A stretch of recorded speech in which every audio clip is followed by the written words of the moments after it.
reached out to all these really famous plastic surgeons on TikTok. And I said, would you do an honest review of our facelift for our cereal box? And I sent all their offices cereal boxes, and I got all the top plastic surgeons to show the boxes, all of them. And they did a really honest side by side, like, oh, I think the logo looks droopy. Now it's tight and snatched. And we got some press and we got a lot of comments, and it was like really good audience for us, because anyone who's going to spend thousands of dollars to improve their aesthetics is probably trying to be healthier and wealthier. And that is someone that I would say over indexes on a slightly more expensive, better for you breakfast cereal. So our audiences overlapped nicely. I had two types of clients. I would have the projects from the big ones that I'd always worked with for AT&T or something for Diageo or whatever. But then when you're also a small agency, you get these entrepreneurs that come in that like your hunger. They don't want an institution. They don't have necessarily the money to go to some big holding company, advertising agency. And so I got to work with these really amazing entrepreneurs that were able to move at the speed that I was able to move at.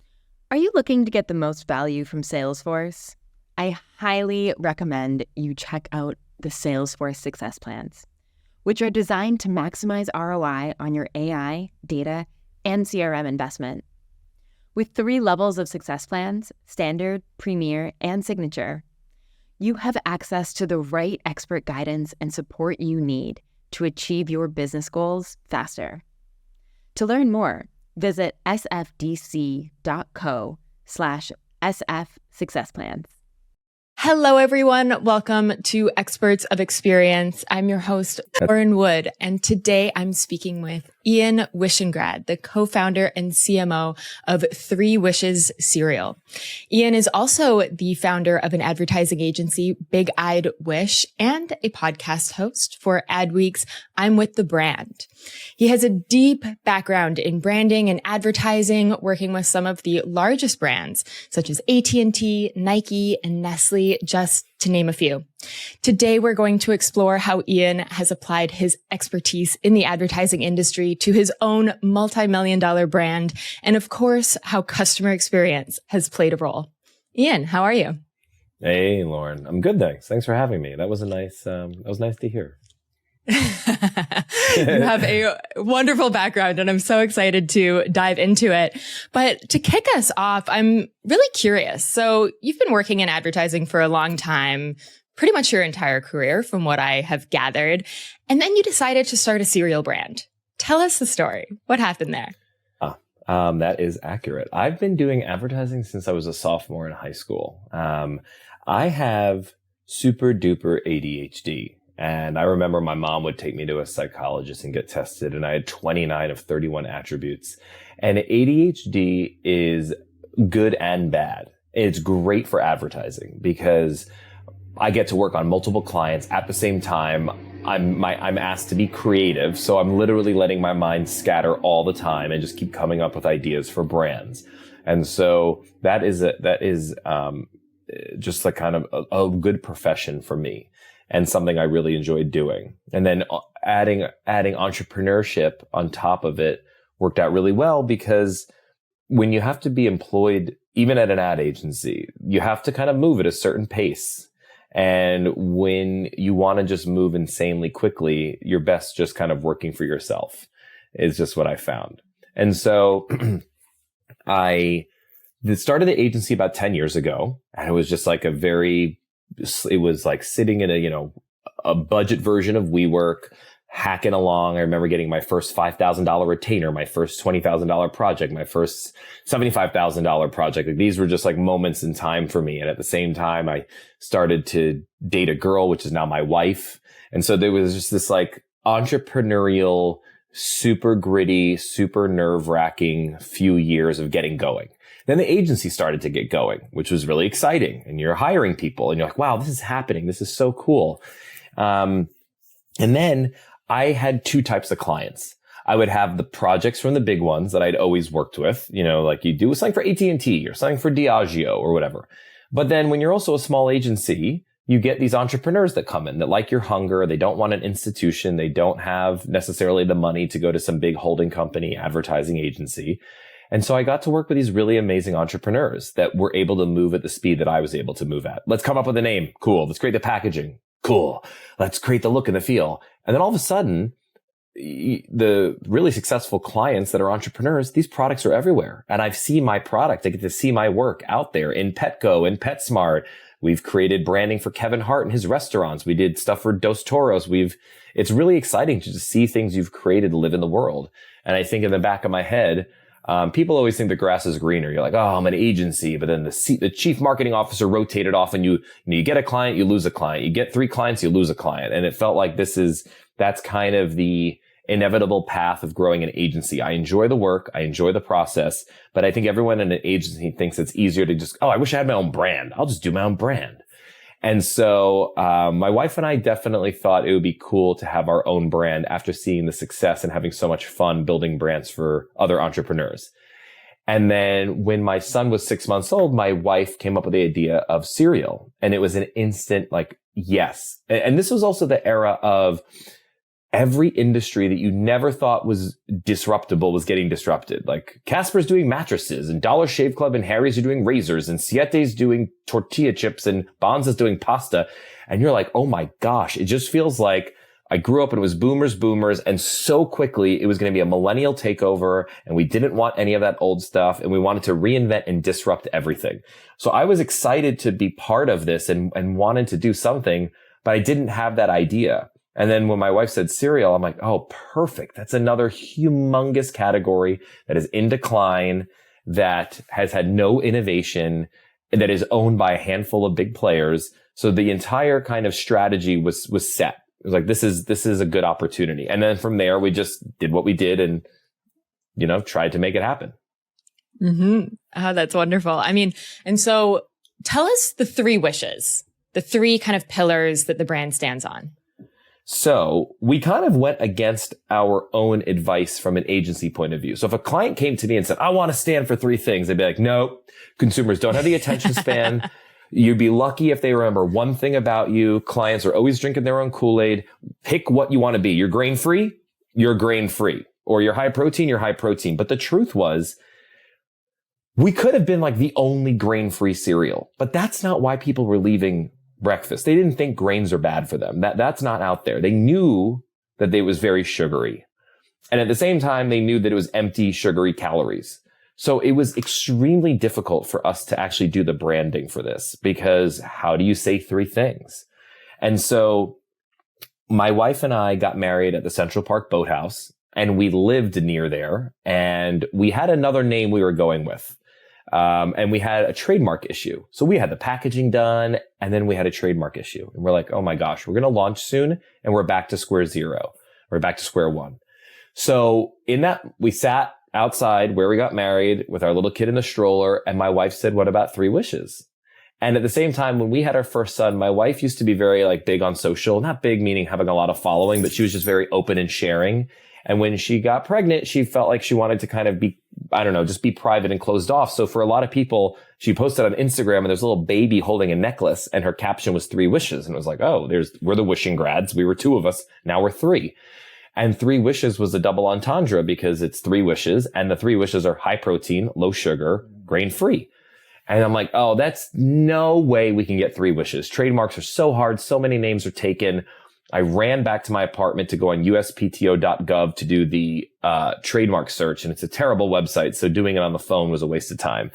And when it looked clear, I'm like, oh my God, if we get the name 3 wishes, and I'm not particularly spiritual, I did feel like there was a little destiny. And in our office, one of the things hanging on the wall is the trademark approved application from the government that we could have the name 3 wishes, because we were going down some weird paths with some weird names. And I remember sharing one of the names that I kind of rallied everyone behind that would not have been a good name in hindsight.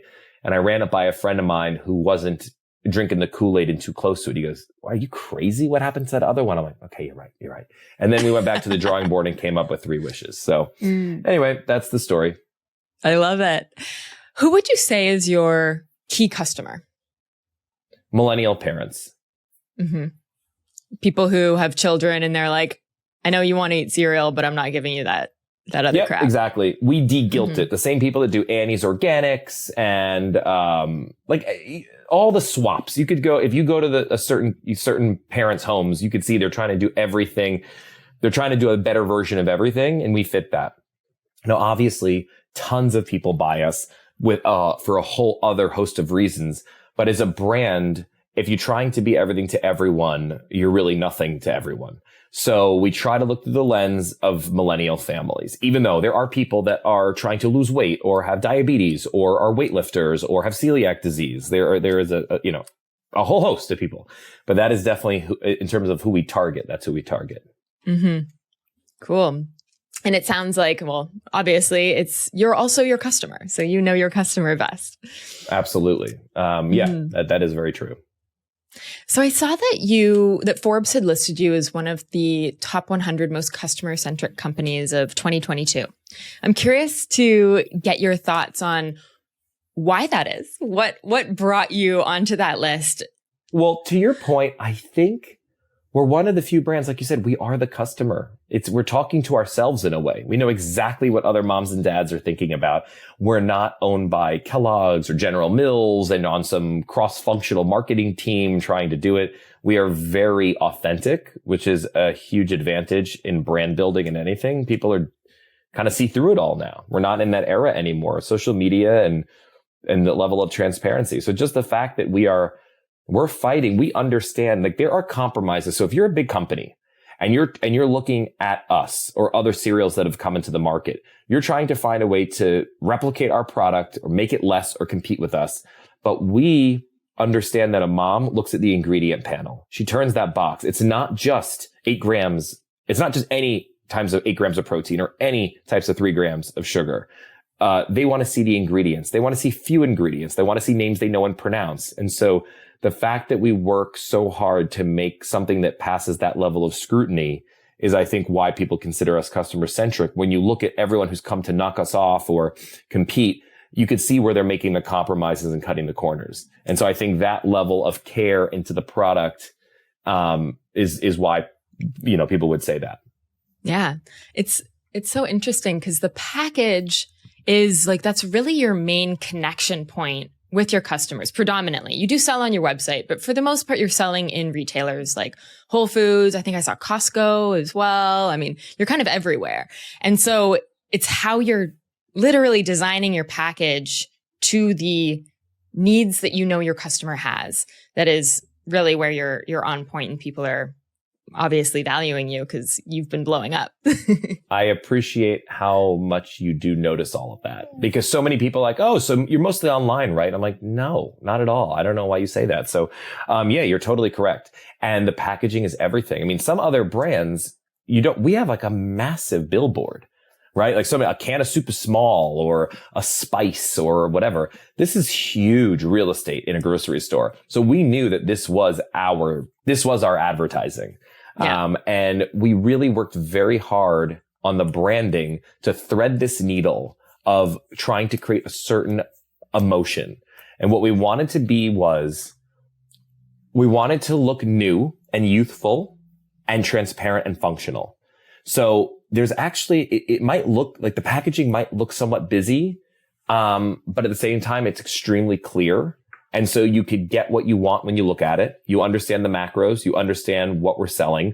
But there's just something kind of groovy and energetic to it and different. And so that is extremely difficult. And, I think a massive advantage for us because we've been doing this for other clients for so long, that we understand these nuances and that so much of like good packaging makes food taste better. And our stuff tastes legitimate, excellent no matter what. And it could be in something less beautiful. But I think just this balance, like we don't use a character. People would say, I would sample. They go, is it for adults or kids? I'm like, anyone with a mouth, taste it. But people are so conditioned to think, oh, well, Cascadian and Kashi are for adults and Honey Nut Cheerios and Frosted Flakes are for kids, or Nature's Pass with a monkey on it it's just like there's such a convention. And so we tried to figure out how do we look delicious and yet healthy. So you got to work on your color palettes. How do we look delicious, healthy, new, all these sorts of things? It's a very bright aisle. How do we have a consistent brand block? There's been a lot that went into it that you don't appreciate, that you appreciate, but a lot of people just don't appreciate it. It just is what it is. But there's a lot of strategy and thought that goes into that. For sure. How was the experience of actually working on your own brand after doing it for so many other people? It's really hard. It's really hard. It's really hard. I don't know what else to say. It is something. You just have a lot. Yeah, it's really hard. It's much easier to do it for someone else. You have you are not as attached to it. So really hard.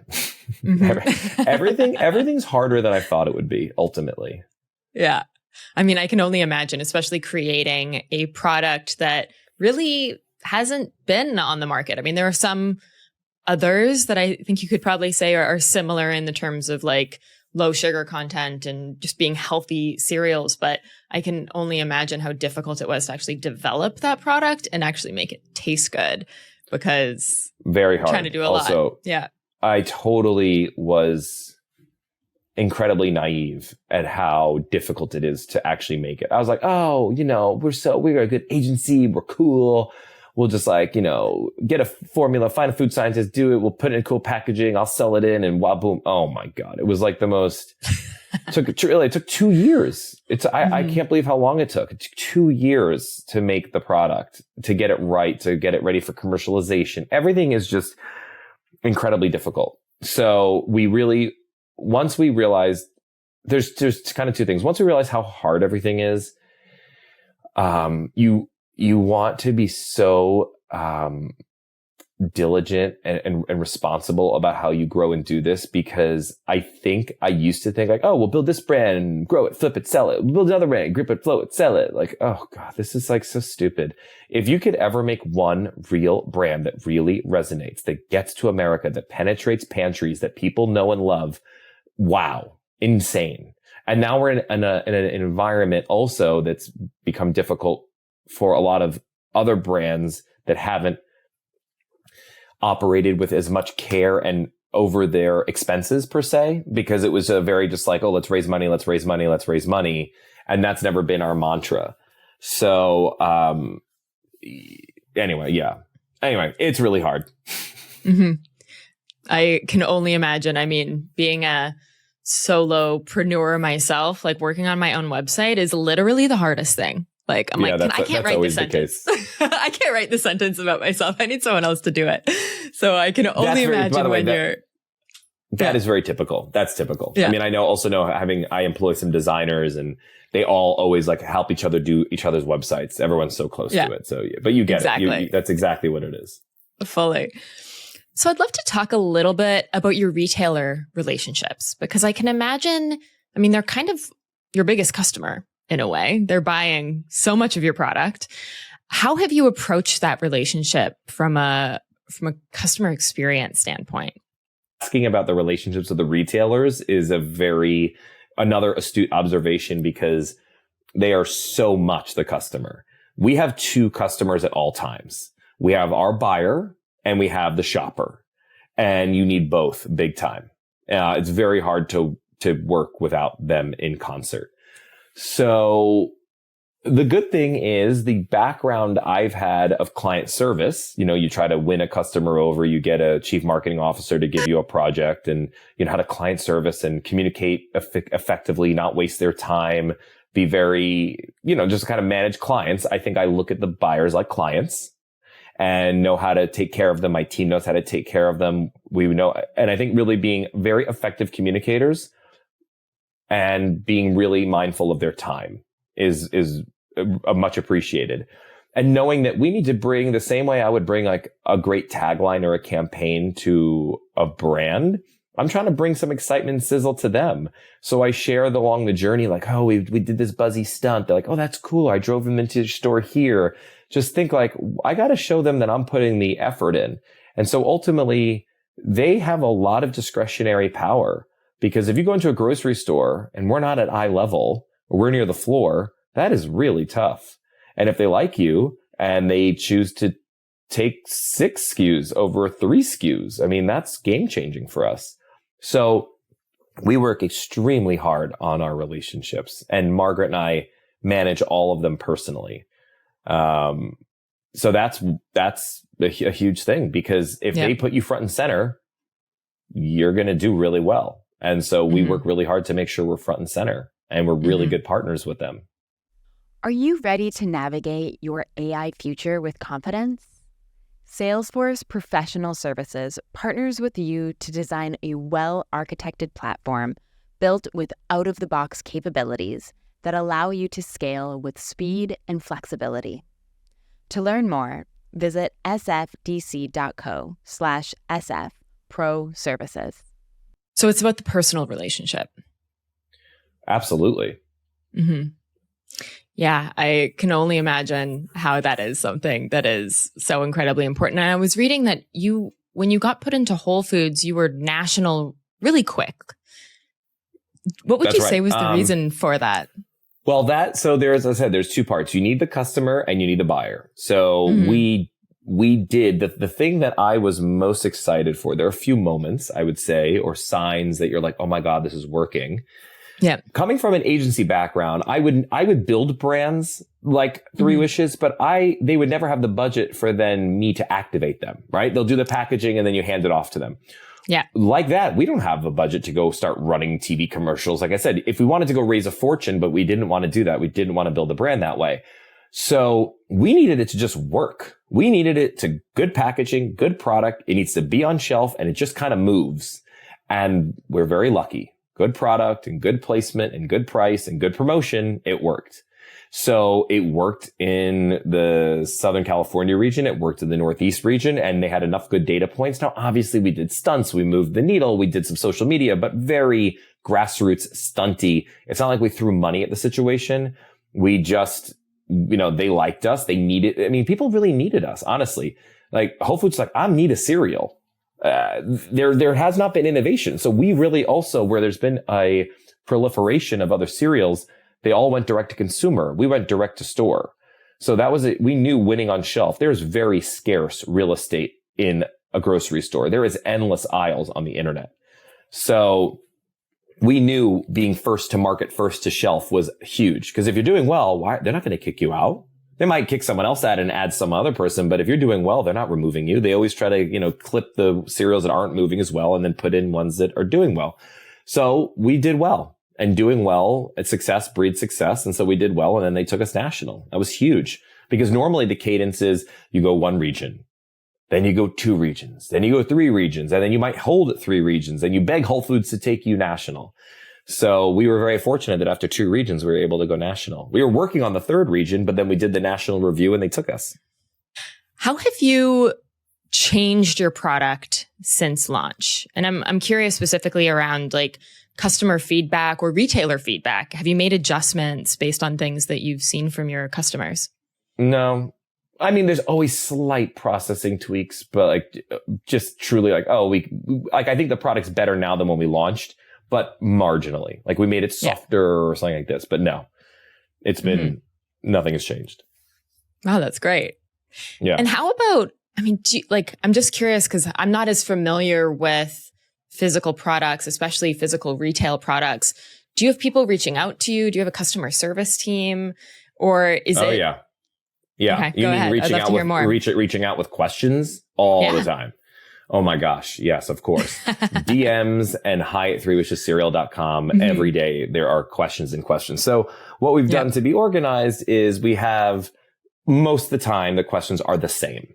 So we've created an entire, organized document of when people ask this, here's the answer. Because they really just want information. It's not, right? So when you've been asked 1,000 times the same thing, you just have answers. And so we have a team that wears multiple hats. People at my Big Eyed Wish, the ad agency, also have emails at Three Wishes. So any kind of marketing, customer service, those things, branding, sales support, we do. And then there also are a handful of full-time people at Three Wishes that tackle different things. So, but we're very, very lean and scrappy. And also the fact that you're able to use teams on both sides. So these people, how they're trained. It hasn't been like you're drumming up an entirely new team in order to address the brand. Yes, exactly. This is all of it's been quite considered and works really, we're very fortunate. Early days in the agency, a lot of entrepreneurial mistakes I made with the agency early on. So it's been really nice to not repeat them with the cereal. Yeah. I've realized I used to be so stupid about culture and people. And I was just, and I was so wrong. That's literally everything. The whole thing is culture and people. Yeah. Truly. That's it. Are people having fun? Is it cool? Do we enjoy each other? That's it. Then people want to work. Yeah. It is so incredibly important. Go ahead. Yeah. And the other thing I would say is, I think I used to think that was lip service, totally didn't believe it.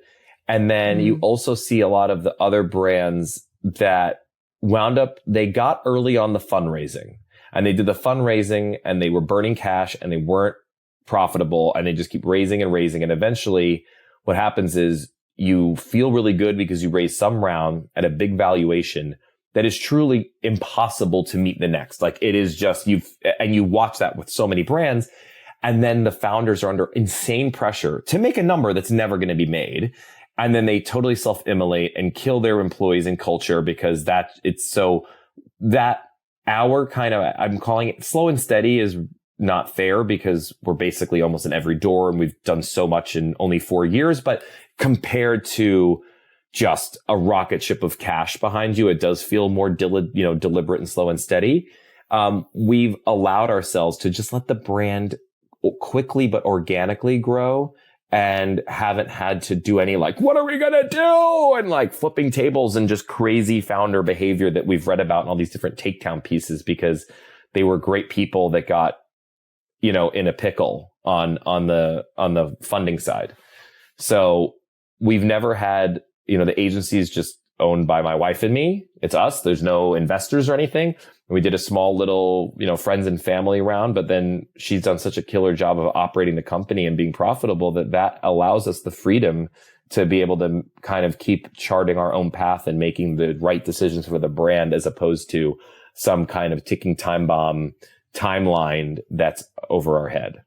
Yeah. And I think what I hear you saying is you don't have the emotional tax of really, really fast growth.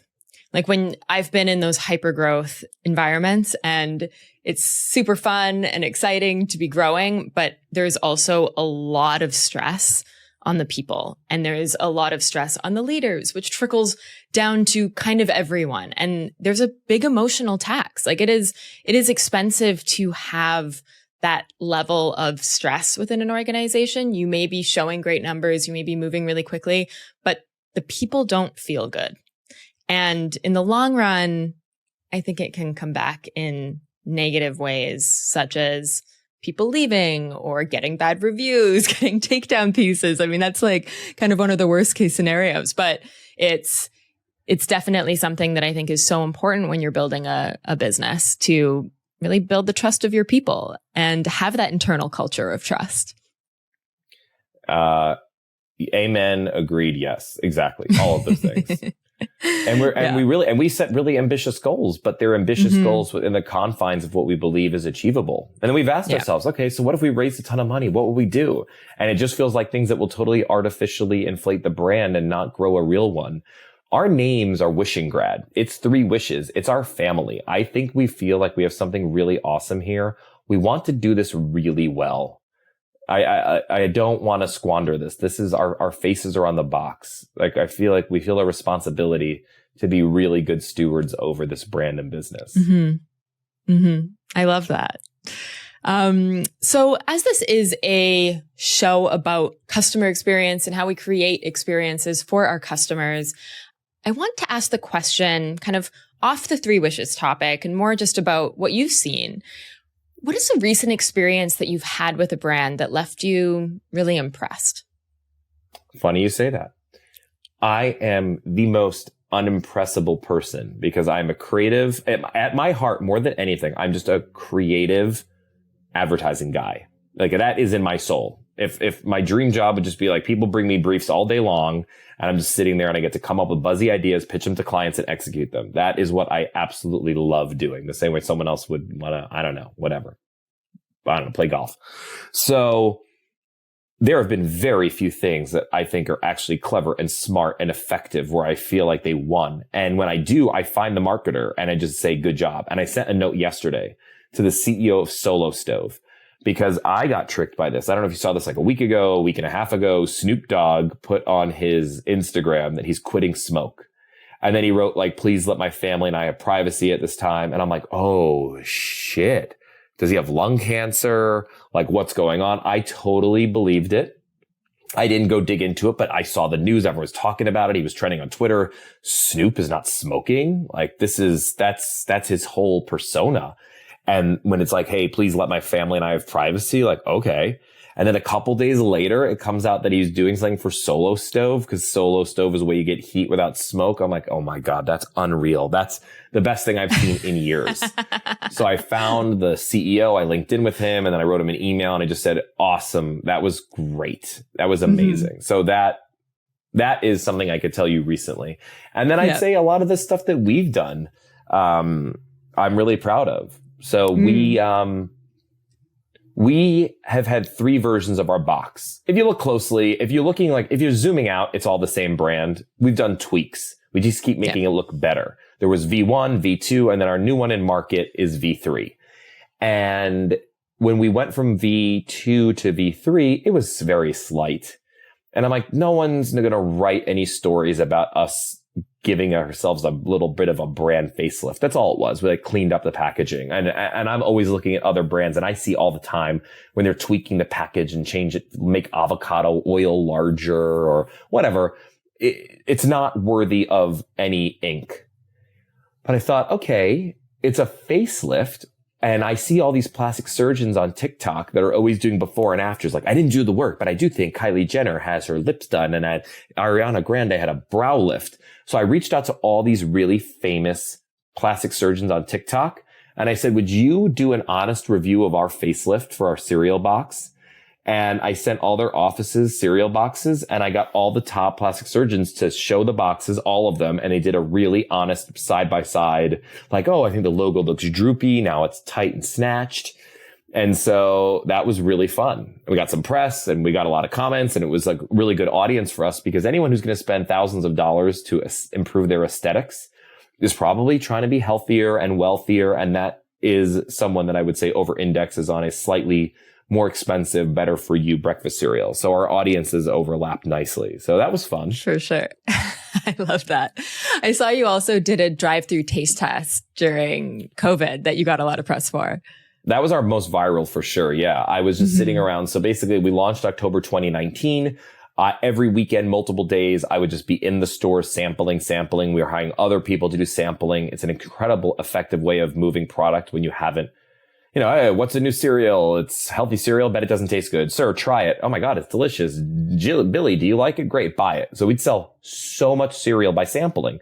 But that's, basically it's November, December, January, February, March, COVID. No more sampling, not even a chance. So it was like, how do I get people to taste the cereal? And we have a U-shaped driveway, and everyone's just sitting at home watching TV. And all they keep talking about is people are driving up, rolling their windows down, shoving a Q-tip up their nose. And they were doing drive-through COVID tests. So I said, what if we did a drive-through taste test? So I got a bunch of people to do it, and I videoed it like a news person, like B-roll, just a lot of raw footage. And I put the package together and I shared it with the local paper. And then we were on the local paper, and then that got picked up by Fox News. And then it just kind of went everywhere. And we had our biggest sales day ever. We were literally on national TV. And my wife's like, who watches TV? And she has the laptop on the side. And let me tell you, obviously Fox News is very red and probably not what we think of as our audience. We got orders from every state in America, and it was unbelievable just watching the orders blow up. So that was super exciting, and definitely our most viral thing we've done to date. For sure. I mean, in both of these examples that you just shared, it's just so relevant, culturally and to the time. I mean, especially during COVID, we were like, all right, let's rethink drive-through everything. Drive-through, pick up your groceries. Drive-through, COVID tests, taste tests. I love it. I've kind of coined this term because that's how I've done this. I've done this maybe 10 times in my career. I've come up with buzzy things so I call it the Evergreen Zeitgeist. So it's not just the moment. Some things are very moment. Like when the Super Bowl lost power and Oreos tweeted you could, dunk in the dark. You can't that's just like amazing. That's beyond amazing. That's just like we did something brilliant in that exact moment. But the zeitgeist exists for a little bit. COVID was the zeitgeist for 18 months. So that's something you could jump into. Or, we were the first brand to put a college athlete on a box of cereal and do a real commercial with a college athlete. When that launched in July of 2 years ago, that was kind of a zeitgeist. For a while, for, almost a year, people were always writing articles and talking about name, image, likeness. So when those things are out there, I try very hard to jump into them because I see those as opportunities for earned media. What is one piece of advice that you think every founder should know? Don't ask for permission. Yeah. I mean, I just like, no one cares like you care. And no one, because so many people come to me because we were acquaintances or they all want to, can I borrow some time? And they run me through their thinking, but they're always being held back by themselves. They're always, when they try to eliminate all risk in their venture, they're still left with uncertainty. Well, duh. Of course there's uncertainty, but you've eliminated all the risk except for you. You have to bet on you. And so many people see themselves as a liability. Okay, that's true. You're also the asset. So if you don't really have that kind of belief that you could pull this off, you're not going to pull it off. And if you have this belief that you're going to pull it off, you're going to pull it off. You will live to the expectations you set for yourself. So I have seen these, like I have a vision and I'm like, I can make this vision happen. I could do this because all you're really doing is it's a long daisy chain of people. You're just connecting with the next person who's going to connect it with the next person who will connect it with the next person. And if you come to them with genuine excitement and enthusiasm and they feel your energy, they want to help. That's exciting. Everyone wants to help someone. You should talk to this person. You should talk to this person. Oh my God, let me introduce you to this person. But if you're always like, you're afraid to ask, you got it. So you just got to like go for it. Mm-hmm. It's really good advice. I think that is something that I see. I mean, even if you're not a founder, it's pretty much for anyone. Like go for what it is that you want. Go after the opportunities that you see in front of yourself. Yeah, it's so important. Well, Ian, it's been so wonderful to have you on the show. I am going straight to the grocery store and grabbing some 3 Wishes. You've definitely sold me. For those of you who are listening, if you enjoyed this episode, please subscribe to us for more, and we'll see you all soon. Thank you, Lauren. Appreciate it. Thank you. This episode is brought to you by Salesforce Success Plans. With the right success plan, every company can get more value from their Salesforce investment. To learn more, visit sfdc.co/SF Success Plans.